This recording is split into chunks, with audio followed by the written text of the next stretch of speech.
আচ্ছা, তোমাদের ঘরে কি বেশ কয়েকটা গন্ধরাজ লেবু আছে? আর এদিকে ছুটির দিনে একটু ভালো খেতেও ইচ্ছে করছে, আবার বেশি কাজ করতেও ইচ্ছে করছে না।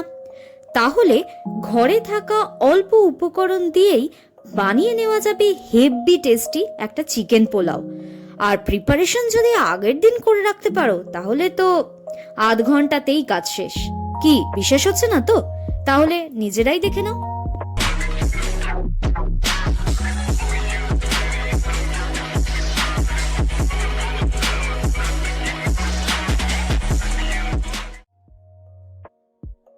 প্রথমে 500 গ্রাম চিকেন নিয়ে সেটাকে ভালো করে ম্যারিনেট করে নেব।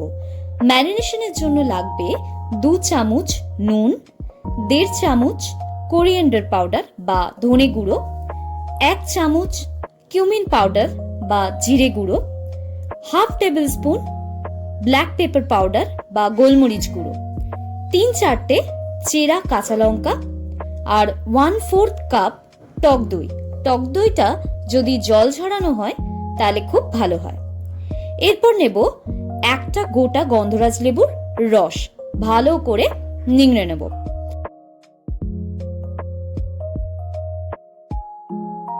আর শেষে 2-3টে গন্ধরাজ লেবুর টুকরো আমরা এর মধ্যে দিয়ে দেব। আর সবশেষে কিছু গোটা গরম মশলা, যেমন 5টা মতো লবঙ্গ, 3-4টে এলাচ, 1 ইঞ্চ দারচিনি, 10-12টা গোটা গোলমরিচ আর একটা শুকনো লঙ্কা দিয়ে ভালো করে ম্যারিনেট করে এটাকে রেস্টিং টাইম দেব 1 ঘন্টা। মিনিমাম 1 ঘন্টা দিতেই হবে, এর থেকে বেশি দিলেও কোনো অসুবিধা নেই। ম্যারিনেশনটা তোমরা আগের দিনও তৈরি করে রাখতে পারো। এবার চিকেন আর ইয়াকনিটা তৈরি করে নেওয়ার পালা। তো প্রথমে কড়াইতে 4 চামচ সর্ষের তেল দিয়ে আমি গোল গোল করে কেটে রাখা আলুগুলোকে ভালো করে লাল করে ভেজে নেব। এখানে আমি সর্ষের তেল ব্যবহার করেছি, তোমরা চাইলে সাদা তেলও ব্যবহার করতে পারো। আর আলুটা তোমরা চাইলে স্কিপও করতে পারো, কিন্তু তোমরা তো জানোই পোলাও হোক বা বিরিয়ানি, আলু বাঙালির কাছে একটা ইমোশন। আলু ইজ লাভ। তাই আলুটাকে ভালো করে লাল করে ভেজে নেব। ওদিকে যতক্ষণ আলুটা ভাজা হচ্ছে ততক্ষণ এদিকে আমি চালটা মেপে রাখবো। এখানে আমি 3 কাপ বাসমতি রাইস নিয়েছি। চালটাকে ভালো করে ধুয়ে আমি আধ ঘন্টা মতো ভিজিয়ে রাখবো।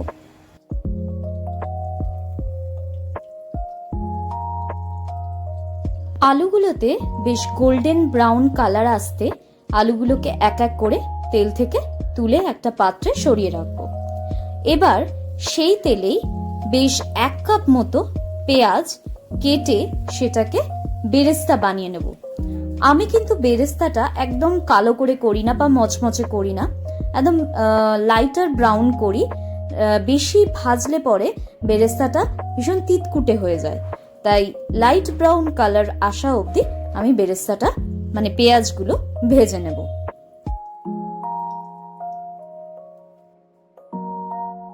এবার কড়াইতে আরেকটু তেল অ্যাড করব, আর তারপর হাফ কাপ মতো ঝিরিঝিরি করে রাখা পেঁয়াজ আমি দিয়ে দেব আর ভেজে নেব ব্রাউন হওয়া অবধি।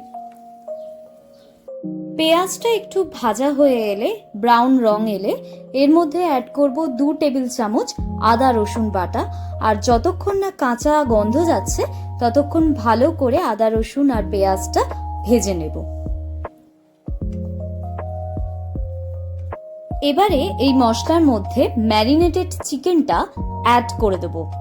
আর একটা জিনিস এখানে খেয়াল রাখতে হবে, ম্যারিনেশনের সময় যে গন্ধরাজ লেবুর টুকরোগুলো আমরা অ্যাড করেছিলাম সেগুলো কড়াইতে দেওয়ার আগে তুলে রাখতে হবে। এগুলো যদি কড়াইতে দিয়ে একসাথে রান্না হয়ে যায় তাহলে চিকেনটা তিতকুটে হয়ে যাবে, তাই এই স্টেপটা কিন্তু অবশ্যই মনে রেখো।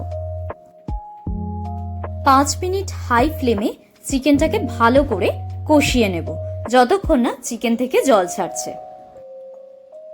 এরপর ভাজা আলুগুলোকেও অ্যাড করে দিয়ে 5 মিনিট মতো হাই ফ্লেমে ভালো করে আরো কিছুক্ষণ কষিয়ে নেব।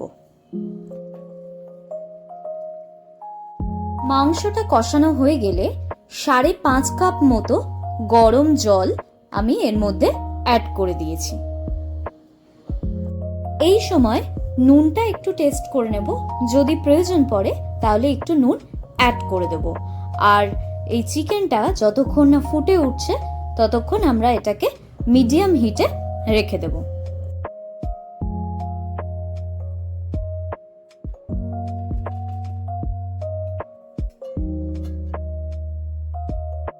সাত আট মিনিট পরে চিকেন আর আলু দুটোই সেদ্ধ হয়ে গেছে।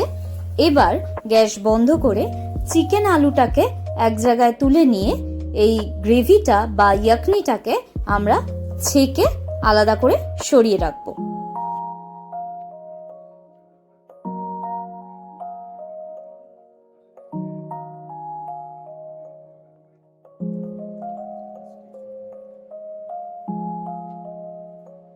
এবার পোলাও তৈরির পালা। একটা বড় প্যানে 2-3 চামচ ঘি নিয়ে নেব, আর তাতে ফোড়ন দেব কিছু গোটা গরম মশলা, এলাচ, দারচিনি আর লবঙ্গ। এরপর ভিজিয়ে রাখা চালটা জল ঝরিয়ে কড়াইতে দিয়ে দেব, আর 5 মিনিট মতো লো ফ্লেমে নাড়াচাড়া করে নেব। 5 মিনিট এভাবে নাড়াচাড়া করার পর আমরা যে ইয়াকনিটা তৈরি করে রেখেছিলাম সেটা এই চালের সাথে অ্যাড করে দেব। আমরা এখানে 3 কাপ চাল নিয়েছিলাম, তাই ইয়াকনি আমরা 6 কাপ দেব। যদি ইয়াকনি কম পড়ে তাহলে বাকিটা আমরা জল দিয়ে কভার আপ করব।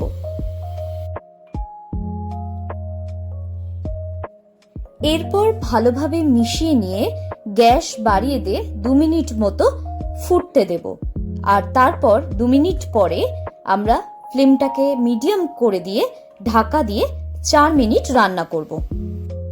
চালটার মধ্যে যখন বুদবুদ আসবে তখন গ্যাসটাকে বন্ধ করে দিয়ে আমরা লেয়ারিং করব। প্রথমে চিকেনগুলোকে একটার পর একটা সাজিয়ে দেব, আর তারপর আলুগুলোকেও পরপর সাজিয়ে দেব। তারপরে চিকেনের সাথে যে গ্রেভি মতো ছিল সেটাকেও ওপরে ছড়িয়ে দেব, আর তার সাথে যাবে আগে থেকে ভেজে রাখা বেরেস্তা, সেইগুলোকেও সুন্দর করে ওপরে ছড়িয়ে দেব, আর হাফ গন্ধরাজ লেবুর রস ওপর দিয়ে ছড়িয়ে দিয়ে গন্ধরাজ লেবুর টুকরোটাকেও ওর মধ্যে দিয়ে দেব, আর তার সাথে ওপর থেকে ছড়িয়ে দেব গরম মশলার গুঁড়ো আর গোলমরিচের গুঁড়ো।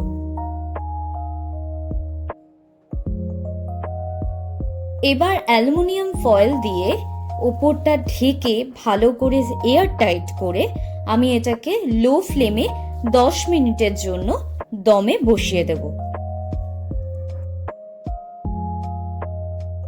10 মিনিট পর গ্যাস বন্ধ করে দিয়ে ফয়েলটা খুলে যে গন্ধরাজ লেবুর টুকরোগুলো দিয়েছিলাম সেইগুলোকে একে একে বের করে নেব, আর তারপর এটাকে আবার 10 মিনিটের রেস্টিং টাইম দেব।